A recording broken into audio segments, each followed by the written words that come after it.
যদি আমরা সমৃদ্ধি পেতে চাই, দ্বিতীয় পয়েন্ট কি? ঈশ্বরের রাজ্যকে প্রথম স্থান দেওয়া। ঈশ্বরের রাজ্যকে প্রথম স্থান দেওয়া। কিভাবে আমি জানবো ঈশ্বরের রাজ্যকে আমি প্রথম স্থান দিচ্ছি?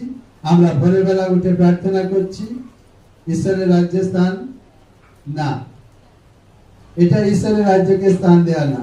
ঈশ্বরের রাজ্যটা কি ওটা না? ঈশ্বরের রাজ্য মানে তার রাজ্যের কাজে।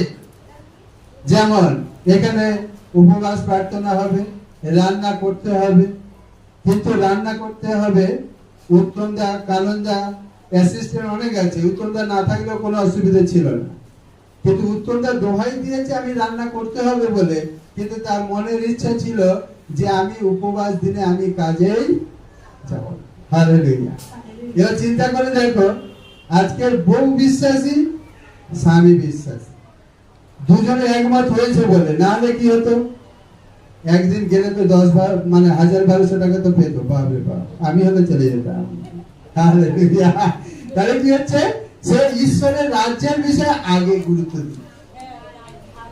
তোমার ঘরে বাইবেল আছে, তুমি যখন খুশি পড়তে পারো, এতে কি যায় আসে? তুমি বাইবেল পড়ছো, সেই সময় হয়তো কেউ বললো, স্বামী বললো, এই এক গ্লাস জল দাও না, তুমি দেখতে পাচ্ছ না আমি বাইবেল পড়ছি।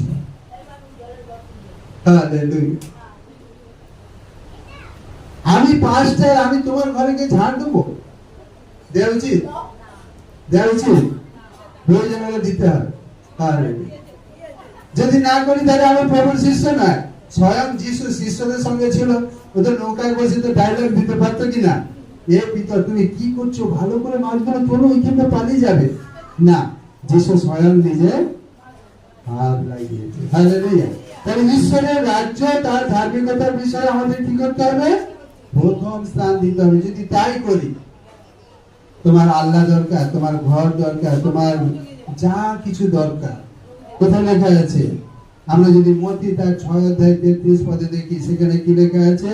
তোমরা প্রথমে ঈশ্বরের রাজ্য ও তার ধার্মিকতার বিষয়ে চেষ্টা করো, তাহা হইলে ওই সকল দ্রব্য তোমাদিগকে দেয়া যাইবে। হালেলুয়া। অর্থাৎ আমরা ঈশ্বরের রাজ্যের বিষয়ে যেন আমরা চেষ্টা করি।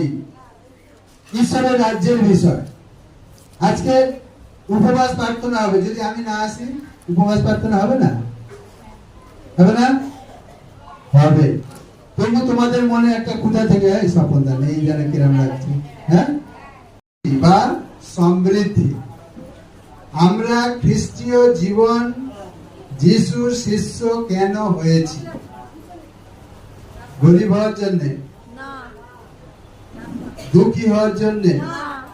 অশান্তি ভোগ করার জন্যে? পাপে জীবন যাপন করার জন্যে? লোকে আমাদের নিন্দা করুক সেই জন্যে? তাহলে আমাদের জীবনে যেন সমৃদ্ধি দেখতে পাওয়া যায়। সেই সমৃদ্ধিটা কি? আমরা সাধারণত মনে করি যে ঘর হবে, বাড়ি হবে, জাগতিক সম্পত্তি, গাড়ি, এই সমস্ত বিষয় নিয়ে আমরা বেশি ভাবি, আর ততই আমরা সমস্যায় পড়ি। হালেলুয়া। ঈশ্বরের বাক্য আমাদের কি বলছে আমরা দেখি এখানে। প্রথম 3 যোহান তার 1 অধ্যায় আমরা দেখি। Hallelujah, hallelujah. আমরা এখানে দেখছি কি কে লিখছে? যোহনের 3য় পত্র। মানে কি? তিনি কার উদ্দেশ্যে লিখছে? গায়ের উদ্দেশ্যে। গায়ের কে? মণ্ডলীর একজন প্রাচীন, যে মণ্ডলী পরিচালনা করে, তার প্রতি যোহন 3য় পত্র তার প্রতি লিখছেন। এখানে খুব সুন্দর বিষয় বলা হয়েছে কি? প্রিয়তম, 2 পদে বলছে, প্রিয়তম প্রার্থনা করি যেমন আমার প্রাণ, তোমার প্রাণ কুশল প্রাপ্ত, সর্ব বিষয়ে তুমি তেমনি কুশল প্রাপ্ত ও সুস্থ থাকো। হালেলুয়া। শুধু পার্থিব সম্পত্তি থাকলে আমাদের জীবনে যে শান্তি থাকবে, সুখ থাকবে, এটা নয়।